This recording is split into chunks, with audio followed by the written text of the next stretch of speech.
on mute and handle more with Kimberly and Tina, folks, Wednesday and Sunday, and I think Tommy stays on Tuesday. All right, back to you, Augie, and Ahmad and Kimberly. Here we go. Okay, well, you mentioned memory. Maybe there's something to say about that, because the thing about it is that we've never been taught how to remember. Remember back in school when the teacher told you, read this chapter, and when you're home, go home and read this chapter because tomorrow you're going to have a test on it. Boy, I hated that because I wasn't sure I was going to be able to remember. Well, why didn't the teacher tell us how to remember? Well, it's because he didn't know how. He thought it was automatic, and it isn't. There is a photographic memory is an animal that is alive and well. It is just that nobody understands it. They don't know how to achieve it. I used to teach a mind development course 20-some years ago, travel around the country, and we taught how to assimilate information out of a book at anything from 50 to 100,000 words per minute with 95% retention. And we flew through the book in about 4 to 5 minutes. You wonder, how is that possible? Well, because the mind, what we did, we turned pages as fast as we can turn them. And the mind take a mental picture of the page, bypasses conscious memory altogether and sticks it into long-term memory. And there's a way we set up that two-way flow of information into the subconscious mind by a form of slowing down your brainwave pattern into the bottom of the alpha range, where that's where the magic is. And when you do that, you open up that channel directly into the subconscious. You turn the pages, all the information goes directly into long-term memory in the subconscious. And then when you close the book, we have a little process that we would be say in our mind, and then we don't remember a thing from the book until you start asking questions. You ask for triggers, like, what did so-and-so do? What's the answer to this question? What's the answer to that question? And then the information comes back out as a kind of like a knowing or a hunch. We got to learn how to trust those things. This was tested in the Phoenix school system in Arizona in, it was before my time when I was teaching the course, but Richard Welch did this, and he went to the school system and he said, give me, to one school, and he said, give me 5 of your worst fledgling students. Give them to me for 1 week, and I'll bring them back to you as A students. They laughed at him, and they asked the class, anybody willing to try the experiment? Yeah, he got 5. And he spent 5 evenings with them that coming week. And these were D and F students, these 5. When they came back, they jumped straight to A and B students. And the school system told Richard, don't call us, we'll call you if we need you. They wanted no part of it because the school system is a jobs program. It's not an education program. These are the kinds of results. And this program is still alive and well, and they're doing it. It's called ZOX Pro Training right now, ZOX Pro Training. And it really helped me a lot over the last 25 years or so when I was teaching this. I've been using it, not religiously, but it still stays with me, and I have a lot of benefits from doing it. It's one of the reasons I've been able to do all the things that I've done. Can we Google that and find out about it? Yeah, absolutely. They have a website, zoxpro.com, I think it is. I'm interested in that. Zox Pro Training. If you Google that, then it'll come up to imagine. I mean, the mind is an amazing tool. Yes. And it's a muscle, and the more you use it, the more it flexes, if you know what I mean. Absolutely. And the thing about it is that since we know now that we live in a mind-created universe, we should be very careful of what we allow to enter our mind and stay there and infest itself. That's why I try to stay away from negative people like the plague.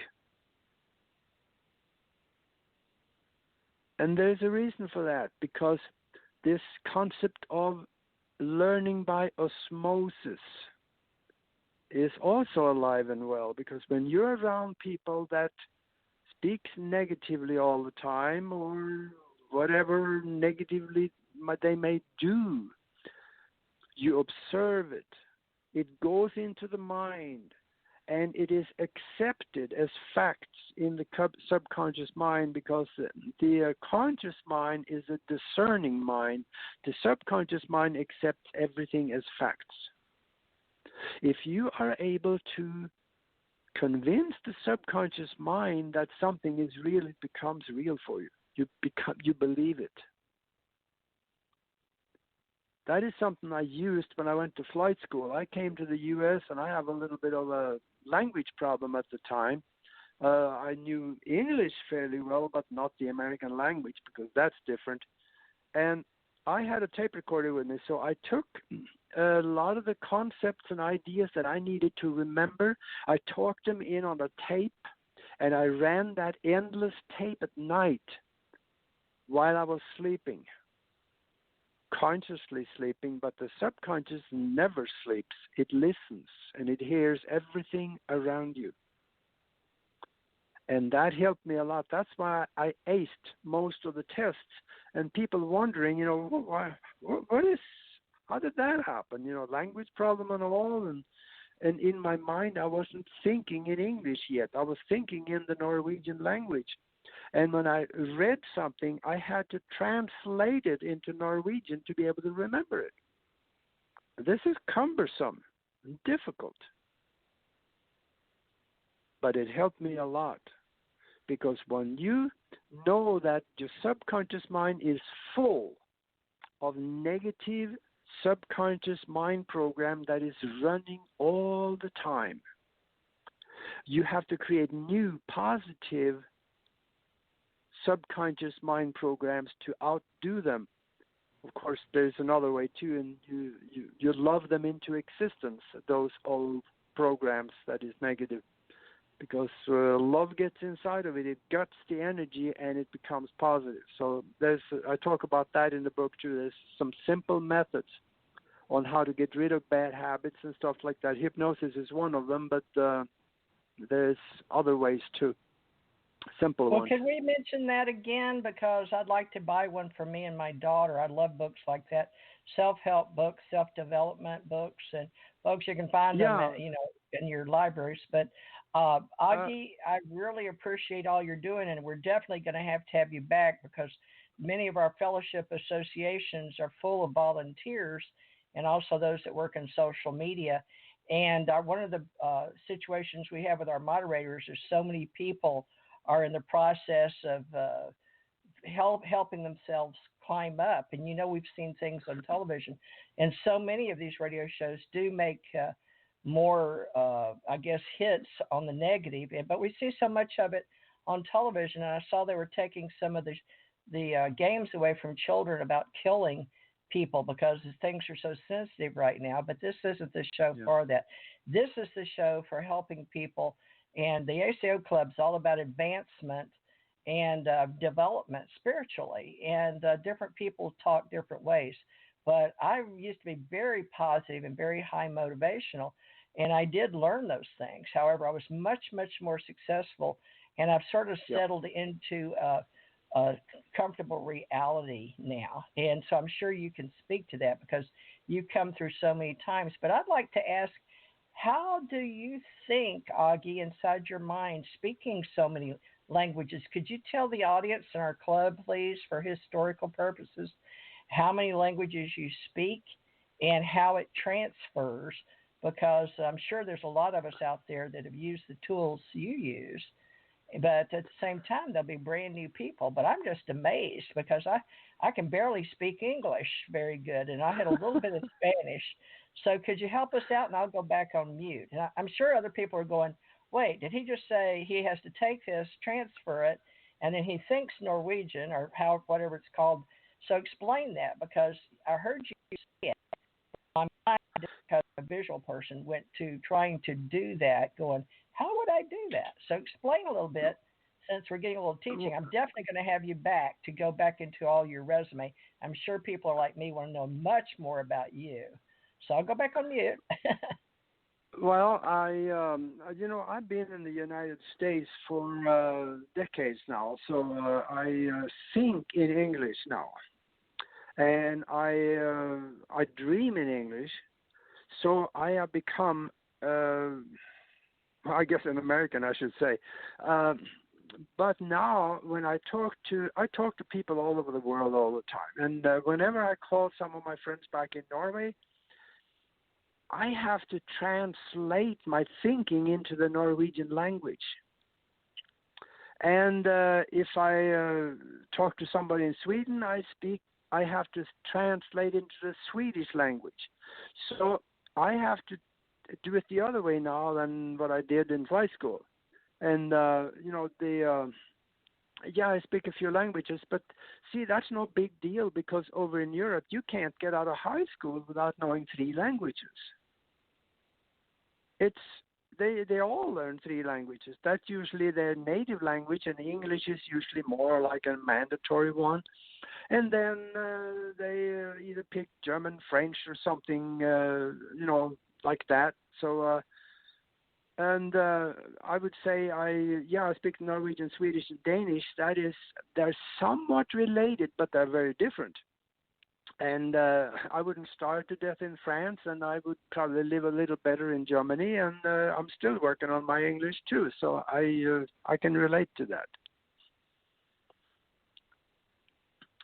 But the thinking in different languages is different. My co-host on the Universal Consciousness show is Diana over in Germany. She speaks 7 languages. And she is working for a company over there, is a forensic accountant, and she says there could be days when she speaks 4 or 5 different languages. And translation, when you get used to that, is automatic. When you talk to somebody, you lock in, and you just think in their language. If you do it that often, I don't think I'd like to put on the floor for you. I didn't think I'm trying not to talk, Aage. It's so hard. Me and Tommy, because we've had to fill the airways so many years by ourselves. Me and Tommy will take this. We can take. He's better at it than I am, but that's one way you get a job, folks. On the airways, you got to talk 2 hours by yourself. But Aage, I've got to know this. Because, and I know Tommy and I can talk about this later at another time, but basically on TV, things are getting much more evangelistic. And it used to not be that they would have some of the certain ones that talk in tongues or Holy Spirit, but my husband was very big on people saying, someone else can't understand you, it doesn't matter. But I saw some here locally on some of the TV shows that they didn't used to do that, but it's coming back a lot because they're trying to keep up with all the things we're doing, I think, with talk shows. But it's sort of hard to explain, but I can see it as like you said, vibration rhythm that comes and goes.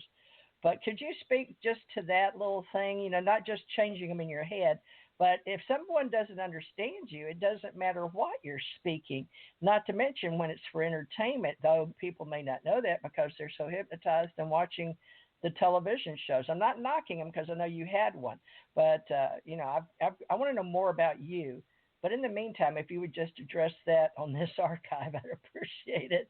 No. Talking, or maybe